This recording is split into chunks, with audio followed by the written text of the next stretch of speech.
অন্তর্বর্তী সরকারের প্রধান উপদেষ্টা ডক্টর মোহাম্মদ ইউনূস বলেছেন, অক্টোবরে বাংলাদেশের আন্তর্জাতিক অপরাধ ট্রাইব্যুনাল শেখ হাসিনা এবং তার বেশ কয়েকজন সহযোগীর বিরুদ্ধে গ্রেফতারি পরোয়ানা জারি করা হয়েছে।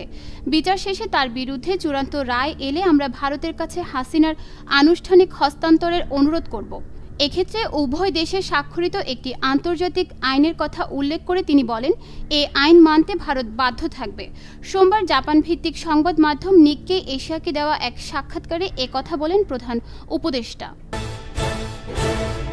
জুলাই শহীদ স্মৃতি ফাউন্ডেশনে চলতি বছরের গত 30 নভেম্বর পর্যন্ত 107,75,61,240 টাকা জমা হয়েছে। এর মধ্যে 365 জন শহীদ পরিবারকে 18,25,00,000 টাকা এবং 775 জন আহতকে 7,86,70,190 টাকা দেওয়া হয়েছে সহায়তা হিসেবে।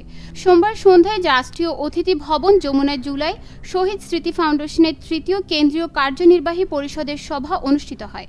এতে সভাপতিত্ব করেন অন্তর্বর্তী সরকারের প্রধান উপদেষ্টা অধ্যাপক ডক্টর মোহাম্মদ ইউনূস। ভারতের ত্রিপুরার আগরতলায় বাংলাদেশের সহকারী হাইকমিশন ভবনে হামলা ও ভাঙচুরের ঘটনায় তীব্র নিন্দা জানিয়েছেন বিএনপি মহাসচিব মির্জা ফখরুল ইসলাম আলমগীর। এটি জেনেভা কনভেনশনের সুস্পষ্ট বরখেলাপ বলে প্রতিক্রিয়া ব্যক্ত করেন তিনি। এক বিবৃতিতে মির্জা ফখরুল বলেন, ভারতের উত্তর আগরতলায় অবস্থিত বাংলাদেশের সহকারী হাইকমিশন প্রাঙ্গণে উগ্রবাদী আক্রমণের তীব্র নিন্দা জানাচ্ছি। হিন্দু সংঘর্ষ সমিতি নামের সংগঠনের সদস্যরা সহকারী হাইকমিশন প্রাঙ্গণে যে আক্রমণ করেছে তা পূর্ব পরিকল্পিত বলে ধারণা হয়। আন্তর্জাতিক বাজারে তারতম্য না হওয়ায় আগের মাসের দামে ডিসেম্বরে মিলবে এলপিজি। মঙ্গলবার বাংলাদেশ এনার্জি রেগুলেটরি কমিশন ঘোষিত মূল্যে দেখা যায়, বহুল ব্যবহৃত 12 কেজি ওজনের এলপিজি সিলিন্ডারের দাম নভেম্বর মাসের মতো 1455 টাকা ঠিক করা হয়েছে।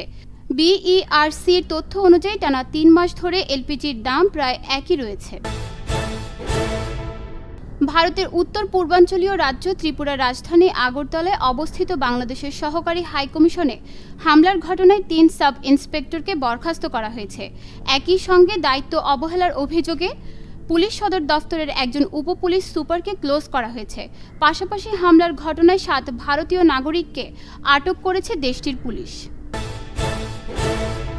থাইল্যান্ডকে হারিয়ে প্রথমবারের মতো হকি জুনিয়র বিশ্বকাপ নিজেদের জায়গা নিশ্চিত করেছে বাংলাদেশ অনূর্ধ্ব 21 দল। শুধু জুনিয়র দল নয়, যে কোনো বয়সের হকিতে এবার প্রথম বিশ্বকাপ খেলার সুযোগ পাবে বাংলাদেশ। দেশের হকিতে যা অন্যতম এক মাইলফলক। আজ মঙ্গলবার ওমানের রাজধানী মাস্কাটে দ্য হকি ওমান স্টেডিয়ামে পঞ্চম অষ্টম স্থান নির্ধারণী ম্যাচে বাংলাদেশ জিতেছে 7-2 গোলে। এই ম্যাচ জিতে পঞ্চম ষষ্ঠ স্থান নির্ধারণী ম্যাচ খেলার সুযোগ পেয়েছে যুবারা।